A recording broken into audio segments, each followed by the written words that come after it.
যানজট ও ফুটপাত মুক্ত রেখে ব্যবসায়ী কার্যক্রম চালাতে চায় Dholaikhal recondition engine motor parts মালিক সমিতি। এই উপলক্ষে এক মানববন্ধনে তারা দাবি করেন, ট্রান্সপোর্ট ব্যবসায় অপরিকল্পিত গাড়ি পার্কিংয়ের ফলে মোটর পার্টস ব্যবসা এখন হুমকির মুখে, তাই প্রশাসনের হস্তক্ষেপ কামনা করেন তারা। বিস্তারিত দেখুন নূর মোহাম্মদ ভূঁইয়ার রিপোর্টে।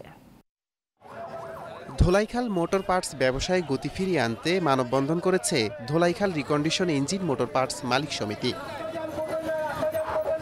ব্যবসায়ীদের দাবি, ট্রান্সপোর্ট ব্যবসার অপরিকল্পিত গাড়ি পার্কিংয়ের ফলে মোটর পার্টস ব্যবসা এখন হুমকির মুখে। রাস্তাঘাট সমস্ত কিছু ওদের দখলে, অনিয়ন্ত্রিত।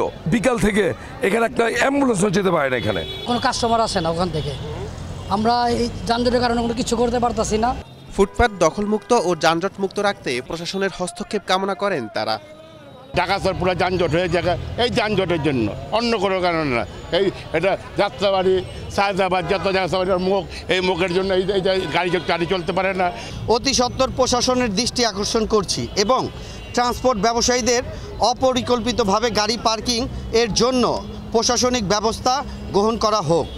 মানববন্ধনে উপস্থিত ছিলেন রিকন্ডিশন ইঞ্জিন মোটর পার্টস মালিক সমিতির সভাপতি হাজী মোহাম্মদ ইসরাফিল, সাধারণ সম্পাদক তুষার আহমেদ ইমরান, কবির হোসেন ও মোহাম্মদ সুজন সহ নেতারা।